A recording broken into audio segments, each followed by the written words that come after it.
नमस्कार, आप देख रहे हैं किसान तक और मैं हूं आपका दोस्त संकेत शर्मा। देश में जब विकास की दौड़ बढ़ी और देश में जब विकास हुआ तो हमने अपने जंगलों को काटा, लेकिन इन्हीं जंगलों से जब लकड़ी निकलती है तो वो बहुत सारे कामों में आती है। ऐसा ही एक कला के बारे में हम आपको बताते हैं जो लकड़ी पर निर्भर है।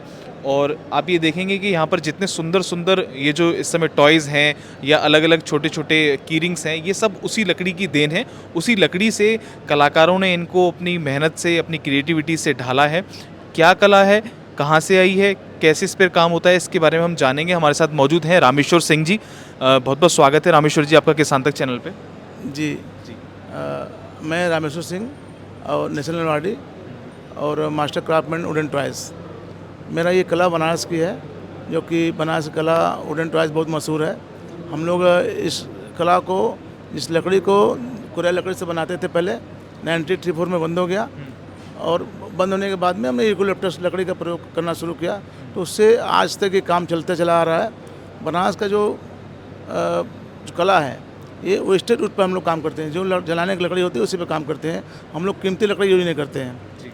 तो और इस पे जो रंग लगता है, ये जो रंग जो है नॉन टॉक्सिक होता है, बच्चों के लिए कोई नुकसान नहीं होता है इसमें।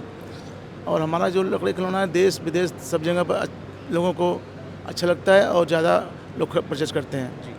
लगभग कितने वर्षों से आप ये काम करते आ रहे हैं? जैसे आपने बताया कि पैतृक काम है, तो कितनी जनरेशन आपकी इस काम को कर रही है? हमारे दादा भी, हम लोग मिर्ज़ापुर के रहने वाले हैं थे, मेरे पिताजी, और मेरा जन्म बनारस में हुआ है। तो ये दादा से चला आ रहा है। दादा, मेरे पिताजी, फिर मैं, मेरा बेटा भी इस काम को कर रहे हैं। 4 जनरेशन तो इसको हो गया करते हुए। और हम चाहते हैं कि इसको इस कला को शिक्षा के साथ में जोड़ा जाए। शिक्षा के साथ में इस कला को भी पढ़ाई हो, जिससे कि कला ख़त्म ना हो और हमेशा ज़िंदा रहे कला। जी। बीते कुछ वर्षों में जैसे मॉडर्नाइजेशन में हम आगे बढ़ रहे हैं, ग्लोबलाइजेशन में आगे बढ़ रहे हैं, तो आजकल वीडियो गेम्स आ गए हैं और बच्चों के हाथ में मोबाइल दे दिया है पेरेंट्स ने। छोटे छोटे बच्चे मोबाइल फ़ोन लेके घूमते हैं। तो इस तरीके की टॉयज़ की कैसे पहले कुछ सालों में डिमांड कम हुई है, क्या उसकी दोबारा बढ़ाने के लिए प्रयास सरकार की ओर से किया गया? मैं तो यही तो बात कर रहा हूँ कि शिक्षा के साथ में इसे जोड़ेंगे तो बच्चे देखेंगे इसको, और इसको इसी खिलौने से खेलेंगे। वो शिक्षा के से जोड़ने से हमारा ये फ़ायदा होगा कि लोगों के पास ज़्यादा से ज़्यादा लोग इसको देखेंगे, अपने बच्चों के लिए लकड़ी खिलौना खरीदेंगे। तो आप ये मानते हैं ना कि बीते कुछ वर्षों में इसमें कमी आई है लोगों को? जी हाँ, बीते वर्ष में जो बच्चे से प्लास्टिक खिलौने से खेलते थे, उसमें लोहे की चीज़ें होती थी और उसमें जो कलर होते थे नॉन टॉक्सिक नहीं होते थे, टॉक्सिक होते थे। जिससे अब लोगों को ज़्यादा रुझान बढ़ा हुआ है कि इसको लकड़ी के खिलौने को अपने बच्चे को खेलने के लिए फिर से दें। जी। और आपने क्या क्या चीज़ें, नई क्रिएटिविटी उसमें लगाई है? आज के ज़माने के हिसाब से आप लोग क्या क्या चीज़ें लेकर आ रहे हैं नई नई? हम लोग अभी नया जो खिलौना बना रहे हैं जो आज के हिसाब से, और जैसे कि ये नया खिलौना है जो बच्चों के लिए बहुत ज़्यादा भाता है ये, और बिना बैटरी का है और अपने आप चलता है ये। तो बच्चे लोग इसको ज़्यादा पसंद करते हैं, उनके माता पिता खरीदते हैं उसको। और इसके बाद में ये हमारा ये दाना चिड़िया भी है, ये भी बिना बैटरी का है। ये भी सबको बहुत ज़्यादा पसंद आता है। और मेरे पास पहले भी आप लोगों ने देखा होगा कि ये चुसनी है जो लकड़ी की बनी होती है। बच्चे जब दांत निकलता है तो इसको बच्चे अपने मुंह में रख के चबाते हैं इसको, जिससे दांत आसानी से निकलता है। ये मैं भी इसको भी लेके आया हूँ। और ये लट्टू है, रस्सी खींचने से ये चलता है, ये ऐसे खींचने से। ये डमरू है जो कि इस बच्चों को पसंद आता है, ये आवाज़ वाला डमरू है। ये फिरंगी है जो नचाने से नचता है, ये इसको फिरंगी बोलते हैं।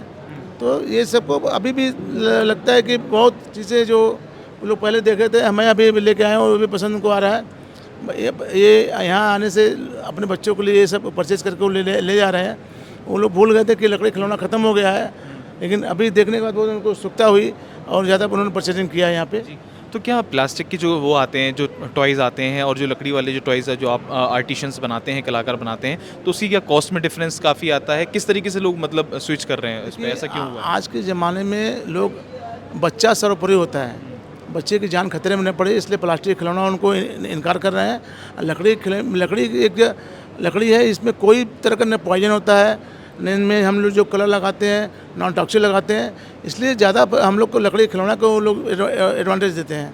प्लास्टिक खिलौना को उन्होंने नकार दिया है, और आने वाले समय में प्लास्टिक का खिलौना सब बंद हो जाएगा। ये हमारी एक इच्छा है कि ये बंद हो जाए तो अच्छी बात है।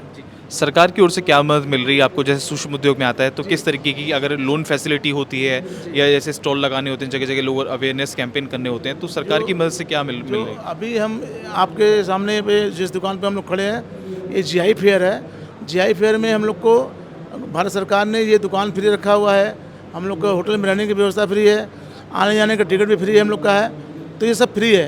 हमको खाली प्रमोट करना है बनास को वुडन टॉयज़ को। और रह गई फाइनेंशियल, तो मुद्रा लोन के द्वारा हम लोग अपना व्यापार बढ़ाते हैं। और भारत सरकार की जो एक योजना है ODOP की, ओन डिस्ट्रिक्ट ओन प्रोडक्ट, उसमें हमारा वुडन टॉयज़ का है, उसमें भी आप 1 करोड़ रुपये तक उसमें लोन ले सकते हैं कम ब्याज में। दूसरी जो भारत सरकार की योजना है ओन स्टेशन ओन प्रोडक्ट है, क्योंकि 15-15 दिन के लिए उस आर्टिजन को दुकान रेलवे स्टेशन में मिलता है कि जो यात्री बनास को घूमने चाहते हैं घूमें, और वहाँ के प्रोडक्ट को, वहाँ के सुविधा को लेकर जाए अपने साथ में। ये भारत सरकार की योजना है। इसमें भारत सरकार का हम लोग को कोई पैसा देना नहीं पड़ता है, और वो 15 जो दिन का होता है उसमें 1000 वाली टोकन मनी देना पड़ता है। 15 दिन में अपना आराम से जो माल बेचे पूरा पैसा उन्हीं को होता है। जी, तो ये थे हमारे साथ रामेश्वर जी, जिन्होंने बताया कि इतनी सारी चीज़ें गवर्नमेंट भी कर रही है लोगों को अवेयर करने के लिए, और आपने ये देखा कि कितनी सुंदर सुंदर कलाकृति, कितने सुंदर सुंदर खिलौने इन्होंने बनाए हैं। इनको देख के ही आपका मन प्रसन्न हो गया होगा, हम आशा करते हैं।